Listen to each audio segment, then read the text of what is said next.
Hi dears, welcome to my dream lady designs. Scallop work ഇപ്പോൾ trending ആണല്ലേ. അത് ഇതേ ത്രെഡ് വെച്ചിട്ടാണെങ്കിലും കട്ട് ബീഡ്സ് വെച്ചിട്ടാണെങ്കിലും ഒക്കെ ട്രെൻഡിങ് നമ്പർ 1 സ്കാലപ്പ് തന്നെയാണ്.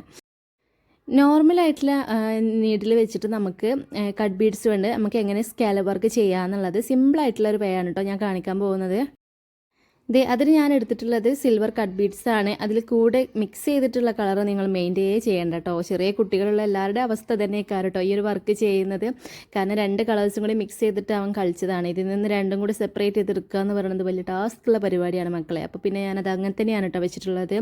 അപ്പോൾ നമുക്ക് ആദ്യം സ്കാലപ്പ് ചെയ്യാൻ വേണ്ടിയിട്ട് എന്തെങ്കിലും ഒരു അടയാളപ്പെടുത്താൻ വേണ്ടിയിട്ട് നമുക്ക് ഒരു ചട്ടബലൊക്കെ ഇങ്ങനെ വരച്ചിട്ട് ഇത് വെക്കാം കേട്ടോ. ഞാൻ എൻ്റെ കയ്യിലൊരു ചെറിയൊരു മൂടി കണ്ടപ്പോൾ ഞാൻ ആ ഒരു മൂടി എടുത്തിട്ടാണ് കേട്ടോ അതിൻ്റെ പകുതി വരച്ചിരിക്കുമ്പോഴാണ് നമുക്ക് സ്കാലപ്പിൻ്റെ ആ ഒരു ഷേപ്പ് കിട്ടുന്നത്. അപ്പോൾ ആ ഒരു ലെവലിലാണ് ഞാൻ ചെയ്തിട്ടുള്ളത്.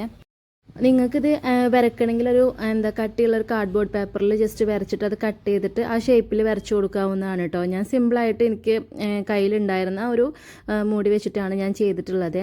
എന്നിട്ട് സാധാരണ നമ്മൾ വരച്ച ആ ഒരു ലൈനിലൂടെ ഇതുപോലെ കട്ട് ബീഡ്സ് ഓരോന്നായിട്ട് ഇങ്ങനെ തുന്നി കൊടുക്കുക കേട്ടോ. ഇത് നമ്മൾ കട്ട് ബീഡ്സ് തുന്നുന്നതിൻ്റെ ഫ്ലവേഴ്സ് ചെയ്യുന്നതിൻ്റെയൊക്കെ വീഡിയോസ് നമ്മൾ മുന്നേ ചെയ്തിട്ടുണ്ടായിരുന്നു. ആ സെയിം മെത്തേഡ് തന്നെയാണ് കേട്ടോ നമ്മൾ ചെയ്യുന്നത്. ഇതൊരു സിമ്പിൾ വേ ആണ്. നമ്മൾ ആരി വർക്കൊക്കെ ചെയ്യുന്നതിൻ്റെ അത് അറിയാത്തവർക്ക് അത് ബുദ്ധിമുട്ടുള്ളവർക്കൊക്കെ സിമ്പിളായിട്ട് ചെയ്യാൻ പറ്റുന്ന ഒരു മെത്തേഡാണ് കേട്ടോ ഇത്. ഇതുപോലെ ഒരു കട്ട് ബീഡ്സ് തുന്നിയതിന് ശേഷം ആ കട്ട് ബീഡ്സിൻ്റെ ഉള്ളിലൂടെ ആയിട്ടാണ് കേട്ടോ അടുത്തത് ഇട്ടുകൊണ്ട് ഒരു സൂചി കുത്തി ഇറക്കേണ്ടത്. അങ്ങനെ ആകുമ്പോൾ നല്ല ടൈറ്റായിട്ട് ഫീൽ ചെയ്യുകയും ചെയ്യും. അവിടെ പിന്നെ ഒരു ഗ്യാപ്പ് കാണൂല കേട്ടോ. നമ്മൾ അതിൻ്റെ അപ്പം തന്നെ അടുത്ത് തന്നെ കുത്തരുത്. അതിൻ്റെ ഉള്ളിലേക്കാണ് ഓരോന്നായിട്ട് കുത്തി ഇറക്കേണ്ടത്. ഇത് 1 വെച്ചിട്ട് 2 വെച്ചിട്ട് ചെയ്യാം കേട്ടോ. 2 കൂടുതൽ എടുക്കരുത്. ഫസ്റ്റ് ട്രൈ നിങ്ങൾ പഠിക്കുന്നവരാണെന്നുണ്ടെങ്കിൽ 1 തന്നെ ട്രൈ ചെയ്ത് നോക്കണം. കാരണം 2 ആകുമ്പോൾ ചിലപ്പോഴൊക്കെ അത് അതിൻ്റെ ഒരു സ്ഥാനം തെറ്റി പോവാറുണ്ട്. അപ്പോൾ അതുകൊണ്ട് തന്നെ നമ്മൾ പഠിക്കുന്നവരാണെന്നുണ്ടെങ്കിൽ ഓരോന്ന് വെച്ചിരുന്ന് ചെയ്ത് പഠിക്കണം കേട്ടോ. എന്നാലേ നമുക്കതിനൊരു എയിം കിട്ടിക്കഴിഞ്ഞാൽ പിന്നെ ഞങ്ങൾക്ക് 2 വെച്ച് ചെയ്യാം. 3 വെച്ച് ചെയ്യാമെന്ന് ഞാൻ ഇതുവരെ ചെയ്തിട്ടില്ല കേട്ടോ. കാരണം എന്താണെന്ന് വെച്ചാൽ അത് അതിൻ്റെ ആ ഒരു ഷേപ്പിൽ കിട്ടില്ല. പിന്നെ നമ്മൾ വീണ്ടും റിസ്ക് എടുത്തത് കഴിച്ചിട്ട് വീണ്ടും വെക്കേണ്ട ഒരു അവസ്ഥ വരും. ഈ ഒരു കട്ട് ബീഡ്സ് ഒന്ന് ഈ ബ്ലൂ മാറ്റിയെടുത്തിട്ട് ഈ ഒരു സിൽവർ എടുക്കുക എന്ന് പറയുന്നത് ഒരു ടാസ്ക്കുള്ള പരിപാടിയൊന്നും അല്ല കേട്ടോ. കാരണം ഇതിൽ നിന്ന് മാറ്റിയെടുത്ത് സെപ്പറേറ്റ് ചെയ്യുക എന്നുള്ളതാണ് കേട്ടോ ഒരു ടാസ്ക് എന്ന് പറയുന്നത്. അതുകൊണ്ടാണ് ഞാനിത് സെപ്പറേറ്റ് ചെയ്ത് വെക്കാത്തത്. കാരണം ഇത് മിക്സ് ചെയ്ത ആൾക്ക് പിന്നെ അത് സെപ്പറേറ്റ് ചെയ്യാൻ കഴിയില്ലല്ലോ. പിന്നെ അവനെ കൊണ്ട് ചെയ്യിക്കുക എന്ന് പറയുന്നത് മോശമുള്ള പരിപാടിയല്ലേ. കാരണം 2 വയസ്സല്ലായിട്ടുള്ളൂ, ആൾക്കത് അറിയില്ല. അപ്പോൾ പിന്നെ എനിക്കത് ചെയ്യാനുള്ള ടൈമുമില്ല. അതുകൊണ്ടാണ് കേട്ടോ ഞാനിത് ഇങ്ങനെ തന്നെ വെച്ച് ചെയ്യുന്നത്. അത് ചെറിയ മക്കളുള്ള ഈ ഒരു വർക്ക് ചെയ്യുന്ന എല്ലാവർക്കും എൻ്റെ ഒരു ബുദ്ധിമുട്ട് മനസ്സിലാവും എന്ന് ഞാൻ പ്രതീക്ഷിക്കുകയാണേ. അങ്ങനത്തെ നമ്മുടെ സിമ്പിളായിട്ടുള്ള സ്കാലപ്പ് വർക്ക് ഇവിടെ റെഡി ആയിട്ടുണ്ട് കേട്ടോ. ഇത് നിങ്ങൾക്ക് വേണമെങ്കിൽ ആ ഷേപ്പിനനുസരിച്ചിട്ട് നമ്മൾ കട്ട് ചെയ്തെടുത്തിട്ടൊക്കെ ചെയ്യാവുന്നതാണ് കേട്ടോ. ഞാനിതൊരു സ്ലീവിലാണ് ചെയ്തിട്ടുള്ള ഒരു കസ്റ്റമറിന് വേണ്ടി ചെയ്ത് കൊടുക്കുന്നതാണ്.